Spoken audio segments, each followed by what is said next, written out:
नमस्कार, बिहारी शान में आपका स्वागत है। मैं हूँ ऋचा यादव और आज हम आए हैं कालिदास रंगालय, जहां होने वाला है नाटक कॉकटेल। तो आइए जानते हैं उनके डायरेक्टर से कि क्या है ये कॉकटेल की कहानी। बिहारी शान में आपका स्वागत है सर।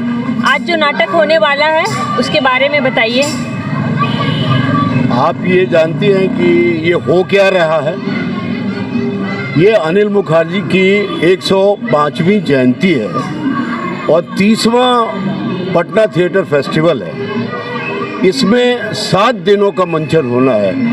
मैं अपने बारे में तो बताऊंगा, क्योंकि मैं आज जो नाटक हो रहा है कॉकटेल उसका निर्देशक हूँ, और बाकी भी नाटक जो आप इस पटल पर देख रही हैं ये हर दिन है और हर शाम यहाँ 6:30 बजे से एक नाटक की शुरुआत होगी। मैं इस कॉकटेल के बारे में आपसे कुछ बातें करना चाह रहा हूँ।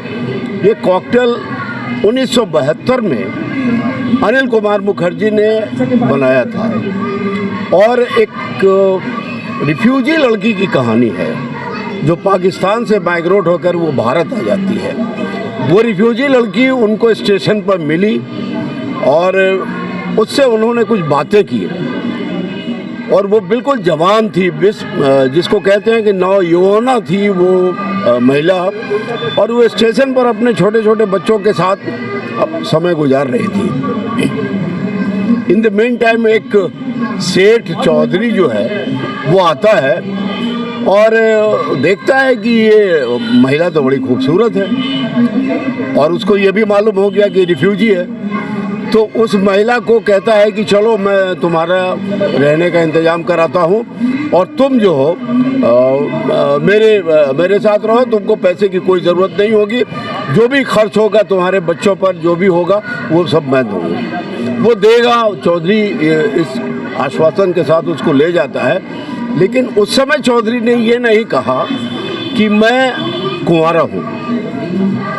ये बहुत बड़ी विडंबना है उस महिला के साथ कि ये बात उसने नहीं कही कि मैं जो शादीशुदा नहीं हूँ, मेरे बाल बच्चे हैं, लेकिन वो उसको ले जाता है और रखैल की तरह इस्तेमाल करता है। तो ये विडंबना उस महिला सोना माँ की है और सोना माँ के 4 बच्चे हैं, फनी, ननी, मन्नी, चुन्नी, ये 4 लड़के हैं उसके, और ये चारों लड़के उसके साथ रहते हैं, लेकिन किसी को नौकरी नहीं है। कहीं इतना फ्रस्ट्रेशन है लाइफ में। एक बड़ा लड़का फनी जो है वो MA पास कर चुका है, वो अपने फ्रस्ट्रेशन में जिंदा है। छोटा लड़का जो है वो बहुत अनपढ़ रहा, पढ़ा लिखा नहीं, वो विदेश डॉक पे चला जाता है, लोग मल्लाहों के साथ रहने लग जाता है और चोरी डकैती करने लग जाता है। और ये जो 2 लड़के हैं वो दोनों ग्रेजुएट हैं लेकिन अनएम्प्लॉयड है। इनका फ्रस्ट्रेशन अलग है, उसका फ्रस्ट्रेशन फनी का अलग है। वो जुआ खेलता है और जुए में जितना भी पैसा माँ से जीत के ले जाता है, टैक्सी से जाता है, शराब पीता है, बहुत व्यभिचारी टाइप का हो चुका है। तो जो भी पैसे ले जाता है वो हार जाता है जुए में। और जब लास्ट में मतलब बहुत लंबी कहानी है, लेकिन आप देखिएगा नाटक तो आपको पता चलेगा कि उसके बाद लास्ट में जब वो आता है तो एकदम देखता है कि घर में कोई नहीं है, सन्नाटा है। माँ भी पता नहीं सोना माँ किधर चली गई है, नन्ही फनी कोई भी नहीं मिल रहा है, घर में चुन्नी भी नहीं। चुन्नी आता है तो बैग में बहुत सारे पैसे लेके आता है और वो ट्रेन में डकैती करता है। ट्रेन में डकैती करके छुरे में खून लगा हुआ है, वो छुरे में लगा हुआ खून जो है वो बक्से में रख देता है और वहाँ पर ये लोग परेशान होते हैं। माँ कहती है कि नहीं, मैं ये चोरी के रुपये से नहीं लूँगी, तुम ले जाओ, हट जाओ यहाँ से। बोलता है कि बिगड़ जाता है, बोलता है उसको बहुत तिरस्कार स्वरूप बोलता है कि आज तक इस घर का खर्च किन रुपयों से चल रहा था। क्या वो साध्वी बन के जीना चाहती हो तुमने भी तो व्यभिचार किया है, चौधरी के रखैल बनकर तुम रह गई हो और तुम सती सावित्री बन रही हो। अभी इस तरह की बातें कर रही हो। मैं काशी चली जाऊंगी। बोला जाओ, काशी क्यों जाओगी? काशी में तुमको रहने कौन देगा? गंगा का पानी गंदा हो जाएगा, तुम्हारे जैसी महिलाएं अगर काशी चली जाएंगी तो इस तरह का फ्रस्ट्रेशन होता है। बाद में वो इतना चिढ़ हो जाता है वो लड़का, दोबारा फिर आता है, दोबारा क्या करता है, वो चौधरी का जाके खून कर देता है और वो खून से सना हुआ डाइगर लेके मंच पे आता है और वहाँ सोना माँ से कहता है कि मैं तुम्हें भी वही भेज दूंगा जहाँ चौधरी को भेज के आ रहा हूँ। मैंने इसी छुरे से चौधरी का खून किया है। और वो खून करके वो चेज करता है। चेज करने के बाद लास्ट में चुन्नी आता है और उसको स्ट्रैप कर देता है बीच मंच पे और कहता है कि तुमने और चौधरी बाबू ने मेरे जीवन को नर्क बना दिया है। आज मैं इतना परेशान हो चुका हूँ तो मार चुका हूँ अब इसको, और हम ऐसी जगह चलें जहाँ आवाज़ स्वतंत्रता हो, खुली हवा हो। वो सारे भाई बोलते हैं कि हाँ यही ठीक रहेगा। और इसी नोट पे वो लास्ट में कहता है कि हमारा देश कहाँ है सर? हमारा देश कहाँ है? सर इस नाटक में टोटल कितने कलाकार हैं? 7 कलाकार जो मंच पर हैं और बाकी लाइट पे, माइक पे, बाकी सब अलग अलग हैं, अलग अलग रूप में हैं। आपका नाम क्या हुआ सर? मेरा नाम सुमन कुमार है। वरिष्ठ रंगकर्मी हूँ और पिछले 60 सालों से नाटक ही कर रहा हूँ। इस जानकारी के लिए बहुत बहुत धन्यवाद सर। थैंक यू बिहारी शान, थैंक यू बिहारी शान। और बिहारी शान का शान बना रहे, मेरी तो ईश्वर से यही प्रार्थना है। धन्यवाद, बहुत बहुत धन्यवाद सर।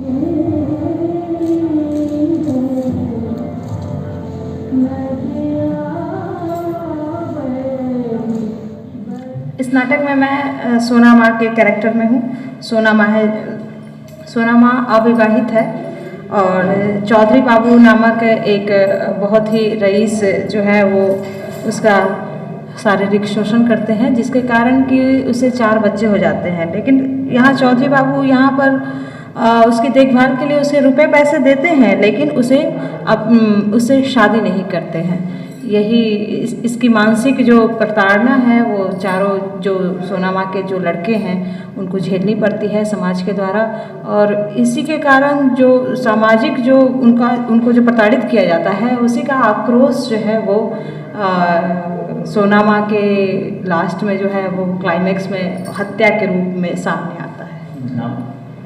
नाम हमारा सुनीता भारती है।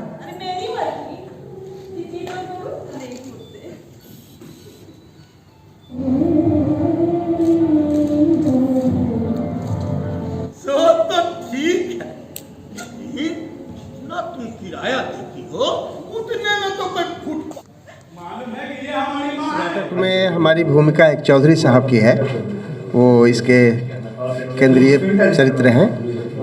ये कहानी एक्चुअली वो पाकिस्तान और बांग्लादेश की लड़ाई के समय जो वहाँ से जो रिफ्यूजी भाग के आए थे, उनकी दुर्दशा, जीवन में क्या असुविधाएं हुई, उसको अपना आत्मसात करते हुए राइटर ने इस नाटक को लिखा है। इसमें चौधरी की भूमिका जो है, इसके इर्द गिर्द सारे कैरेक्टर्स चलते हैं, यही भूमिका मैं निभा रहा हूँ इसमें। जी, मेरा नाम नंदलाल सिंह है।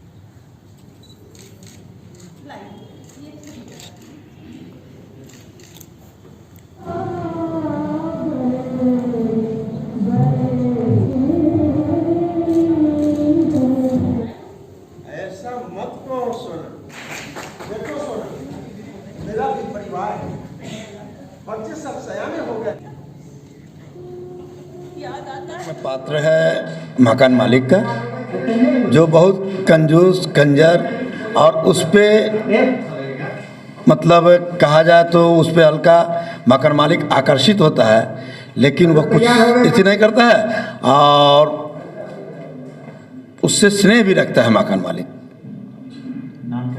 मेरा नाम हुआ प्रवीण कुमार।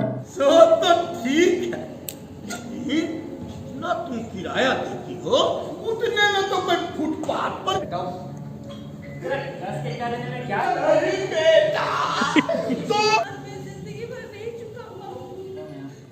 मैं फणी की भूमिका में हूँ और इस नाटक में जो मेन किरदार है उसके बड़े बेटे के रूप में हूँ मैं। उनकी भूमिका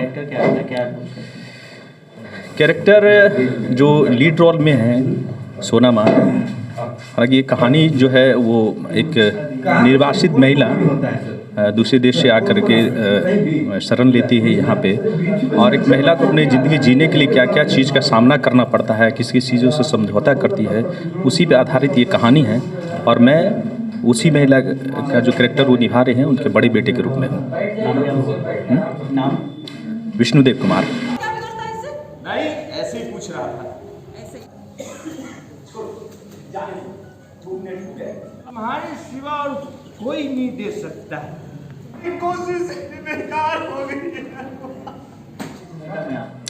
हम इस नाटक में 4 बेटे हैं, उसमें से एक बेटे का करैक्टर कर रहे हैं, जिसमें मनी नाम है, उसमें मनी का करैक्टर कर रहे हैं। हाँ, कैरेक्टर है एक लड़के का कैरेक्टर है जो मतलब अच्छे से एजुकेशन नहीं मिलता है उसे, तो फिर बाद में वो जाकर मतलब लोफड़ बन जाता है, ऐसा ही कैरेक्टर है। नाम विकास मिश्रा हुआ। जानना चाहता था कि तुम्हारा यह लेक्चर कब तक चलेगा।